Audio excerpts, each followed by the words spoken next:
Business over drinks. Business over drinks. This is Dave and Tom. This is business over drinks. Hey everybody, welcome to another episode of Business Over Drinks. My name is Tung and I'm calling in from Singapore. Hey everybody! My name's David. I'm calling in from Australia. How are you? How is life? What the hell was that? I'm good, man. I'm good. What the hell was that? What are we talking about today, Tung? I have no idea because I'm gonna let everybody know a little secret. Dave sent me a message 15 minutes before we got on this video call to let me know that we're going to be discussing the life-changing art of being tidy. I think is that it, of tidying up. We are doing a 5-minute book review, and it is about a book that you may be surprised is a book that can actually help you in business and in life. It made a profound positive impact in my life, and it is, as Tung said incorrectly, it's called The Life-Changing Magic of Tidying Up by Marie Kondo. Have you heard of it? I have, man. I think I remember one of the things that we did when we first started the podcast was reach out to Marie Kondo's team to see if she wanted to be on a podcast. They didn't respond, so I've never thought about it ever again. I've taken that as a positive. Maybe she was too impressed. Yeah, she's like, these guys are too legit for me. That's what I thought as well, and then I just realized I hate her so much. But we're still gonna do a 5-minute review of a book. I'm joking. I don't know Marie Kondo and I don't hate her, but we're gonna do a 5-minute review of her book. And Dave, who's read it, I have not read it, so I'll be the one asking questions, and Dave will be the one answering them and giving you kind of insight into what it's all about. But imagine if you did meet her and you did end up hating her. I hope not. Probably, man. Good friends. Probably, man. I've seen an interview with her, and she just seems like super traditional Japanese, man. All right, we won't dive into that. This is. I care about you too much. I don't want to get canceled, man. You wanted to say so much, Dave. I could see it in your eyes, man. I don't say anything. There's so many things you wanted to say, man. You say it best when you say nothing at all. And that's when everybody drops off this podcast. All right, man. I'm just going to jump straight into it, because I actually think that you're the best person to actually kind of give us insight into this book because you actually read it, and no one I know has actually read this book. Right. So can you give me a quick summary of what it's all about, man? Yeah. So do you know how, they have some famous business people or athletes or artists who started working on their craft when they were young, obsessing over it? Well, Marie Kondo, unlike them, she obsessed over tidying up ever since she was a kid. And she did her 10,000 hours and eventually became like this highly demanded consultant on helping people tidy up. And what makes her different from the rest of other consultants out there and other decluttering specialists out there is that she wants you, with her teaching, with this book, she hopes that you would never have to tidy up ever again. And you might be thinking, what's that got to do with me? What's that got to do with business?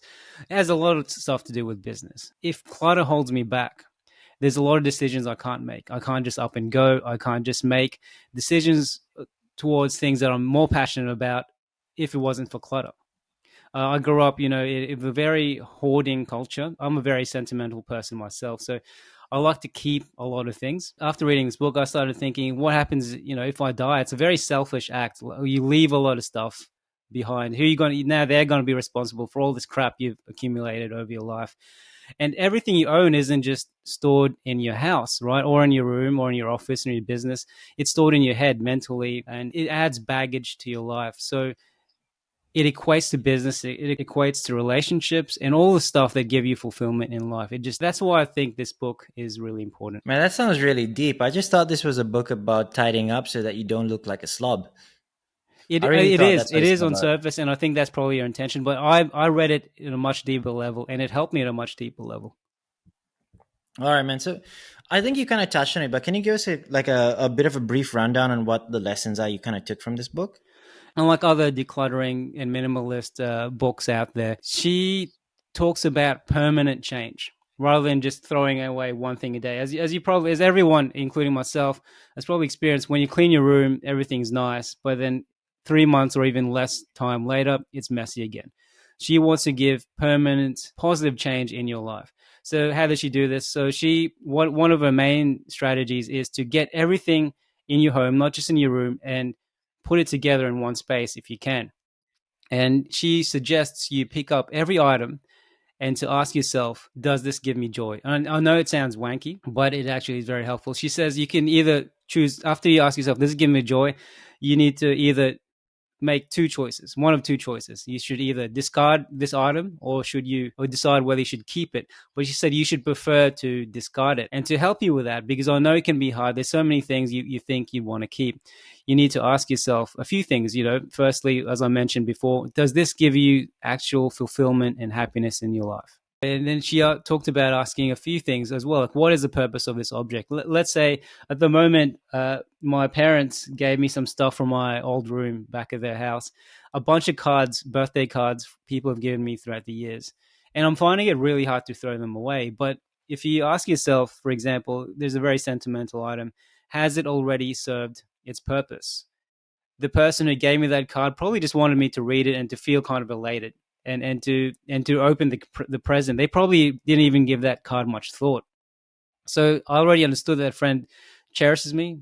That's fine. So can I now throw it away? And she says to help with throwing things away, you should start with clothes first to make things easy, then books and papers, and lastly, mementos and things of sentimental value. And then decide one by one, should you throw it away? Does it spark joy? And what I found really useful wasn't just about the cleaning aspect of this, but about the life aspect of it. A lot of the stuff I had in business, a lot of the processes I had were just full of clutter, right? And it's that whole 80-20 rule thing. What are some of your processes that you can clean up and get rid of? What are some of the staff or employees that you can kind of don't really need, or processes that you don't really need? What should you focus on, and what can you discard? What is truly valuable to your life and to your business, to your career, or whatever? Okay, man, that's really, really deep. Thanks, man. I think that's pretty much summarized the whole book, man. Oh, she has this thing called the one thing she's famous for is the KonMari Method. It's a way of folding your clothes. We'll put it on YouTube if you don't get a copyright strike. So check out our YouTube version of this if you're listening to the podcast. But yeah, in summary, I think that's it. We have another question, but I think I've already answered it. I think that the big summary of this book is, hey man, do you know who my favorite artist is? Who is it? Me. I am my favorite artist, and I would like to talk about my book, Everyday Assholes, written under a pen name, Dean Blake. Over 160 pages of pure, glorious, controversial, very dodgy content. You get a discount. You get 10% discount if you use promo code BOD. So check out everydayassholes.net and just here's some reviews, man. So this is a really good review here of my book. Whoever created this book must be some kind of genius. Written by Dean Blake. The next review is, son, seriously, when will you pay me back? That was my dad. Roses are red, violets are blue. Dean Blake should be president. I wrote that review. But there's a bunch of real reviews too. So check out everydayassholes.net and use the promo code BOD at checkout. I also have a bunch of limited release wall prints that you can buy too of my illustrations. Check them out anyway. Hopefully they give you a laugh. Everydayassholes.net. If you put everything into one place and decide whether you should keep it or throw it away, whether it gives you joy, or not everything you do in your career or your job or your business should give you joy. It should be really challenging and hard, but is it giving you fulfillment, right? If whatever you're working really hard for, is it giving you a fulfilling life or goal? If it isn't, then maybe it's time to reconsider. That's really deep, man. Yeah, so we're actually going to ask about, how do you incorporate this into your life or business, but I think you kind of covered that in detail.